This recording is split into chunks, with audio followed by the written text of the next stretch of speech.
হবে আশারামবাড়িতে, এখান থেকে গাড়ি দিয়ে লোক যাবে, সেই ক্ষেত্রে সহযোগিতা করতে হবে এবং আমাকে উপস্থিত থাকার জন্য বলেছিলেন। যদিও আমি সেই দিন আশারামবাড়িতে উপস্থিত থাকিনি, কিন্তু সেখানে এই যে বিরসা মুন্ডার জন্মজয়ন্তী মৃত্যুবার্ষিকী উদযাপন অনুষ্ঠান, সে অনুষ্ঠানকে সেখানে যথাযথভাবে পালন করতে দেওয়া হয়নি। সে অনুষ্ঠানে বাধা সৃষ্টি করা হয়েছে বামফ্রন্টের লোকজন এবং মাঝপথে অনুষ্ঠান সাঙ্গ করে সেখানে ফিরে আসতে হয়েছিল। রমেন সাঁওতালরা যখন এসে বলল, তখন আমি অবাক হয়ে যাই। আমিও জানত যে বিরসা মুন্ডাদের মতো মানুষ যদি এ সমাজে থাকে, তাহলে ইংরেজদেরকে আরো বহু আগে এই দেশ ছেড়ে চলে যেতে হতো। সেই জন্য পরিকল্পিতভাবে জেলে ওনাকে খুন করা হয়েছে। আজকে আমরা বলতে চাই, আমরা প্রতি বছর এখানে বিরসা মুন্ডা জন্ম জয়ন্তী উদযাপন করি। এই খোয়াইতে যখন ভারতীয় জনতা পার্টির সরকার যখন ত্রিপুরাতে এসেছে, ফুটবল খেলারও আয়োজন করা হয়েছে একমাত্র তার ঐকান্তিক প্রচেষ্টায়। তার পরবর্তী সময়ে সকলে এগিয়ে এসে তাকে সহযোগিতা করায়। এই স্মৃতি আজকে প্রায় 7 বছর যাবৎ আমরা এখানে উৎসাহ উদ্দীপনার সঙ্গে আমরা পালন করে চলেছি।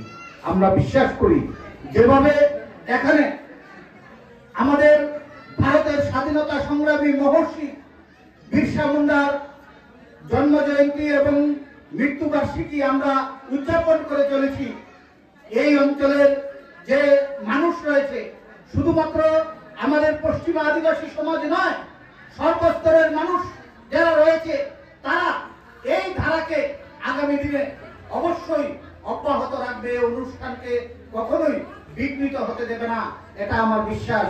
কারণ বিরসা মুন্ডা শুধুমাত্র মুন্ডা সমাজের লোক নয়, এই ভারতবর্ষের স্বাধীনতা সংগ্রামী ছিলেন। জাতি উপজাতি সর্বস্তরের মানুষের নেতৃত্ব সবাই ওনাকে ভগবান বিরসা মুন্ডা বলে সম্মান করে। এবং আপনারা দেখেছেন প্রতি বছর আমাদের দেশের প্রধানমন্ত্রী নরেন্দ্র মোদীজিও ভগবান বিরসা মুন্ডার মৃত্যুবার্ষিকী এবং জন্ম জয়ন্তী উদযাপন অনুষ্ঠানে উনি নিজে উপস্থিত থাকেন। তো কাজে এইরকম একজন মহর্ষিকে আমরা আমাদের ভারতবর্ষকে জানতে দেয়নি, ভারতবাসীকে যারা জানতে দেয়নি, তাদেরকে আমাদের স্মরণ রাখতে হবে। তারা যেন এই সমাজে কখনো প্রভাব বিস্তার করতে না পারে, সেই জিনিসটাও আমাদেরকে লক্ষ্য রাখতে হবে। এবং এই ফুটবল খেলাকে কেন্দ্র করে আজকে এখানে যে একটা উদ্বোধনী অনুষ্ঠান, এই অনুষ্ঠানে আমাদের মধ্যে উপস্থিত রয়েছেন আমাদের বিজেপির মন্ডল কমিটির প্রাক্তন সভাপতি শ্রদ্ধেয় সুব্রত মজুমদার মহোদয়, বিশিষ্ট সমাজসেবী। উপস্থিত রয়েছেন বিজেপি খোয়াই জেলা কমিটির মাননীয় সাধারণ সম্পাদক সমীর কুমার দাস মহোদয়, রয়েছেন মন্ডল কমিটির সাধারণ সম্পাদক। সবাই খেলা দেখার জন্য অধিক আগ্রহে অপেক্ষা করছেন যে খেলা কখন শুরু হবে, এবং দুটি দলের যারা প্লেয়ার রয়েছেন তারাও খেলার জন্য সম্পূর্ণরূপে প্রস্তুত। তো আমি আমার আলোচনা দীর্ঘায়িত করব না। এখানে যার উদ্দেশ্যে আজকে এখানে খেলাটা হচ্ছে, ভগবান বিরসা মুন্ডা, ওনার জীবনী নিয়ে এখানে আলোচনা করা হয়েছে। উনি 9 জুন 15 নভেম্বর 1875 উনি জন্মগ্রহণ করেছিলেন এবং 9 জুন 1900 খ্রিস্টাব্দে উনি মৃত্যুবরণ করেন। আজকে 9 জুন উনি মৃত্যুবরণ করেছেন, যার কারণে আজকে ওনার মৃত্যুবার্ষিকী আমরা পালন করলাম।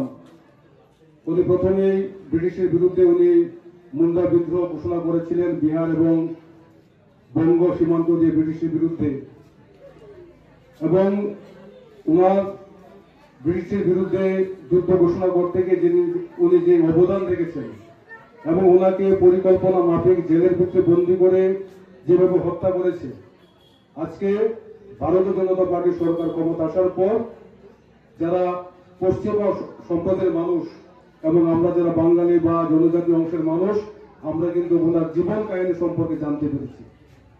এর স্যার মহোদয় রয়েছে সুমন মজুমদার স্যার মহোদয়। আমি আমাদের অতিথিরা উভয় টিমের প্লেয়ার এবং উপজেলার প্লেয়ারদের সাথে পরিচিত করে নিচ্ছে। আমি দেখতে পাচ্ছি ভগবান বিশ্ববিদ্যালয় নকআউট ফুটবল টুর্নামেন্ট 2025 হচ্ছে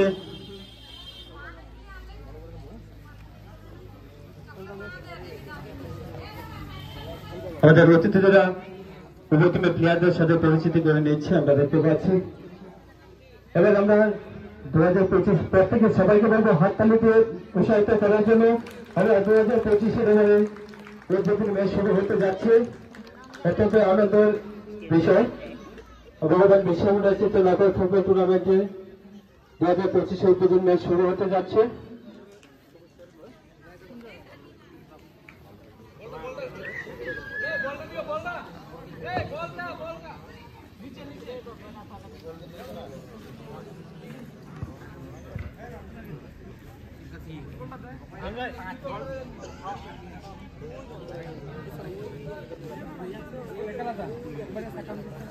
আমি অতিথিদের অনুরোধ করবো আমাদের গ্রাউন্ডে দেখা যাক কি হয়। আমাদের আজকের এই 2025-এর টুর্নামেন্ট শালবাগানের প্লেয়াররা সারেন।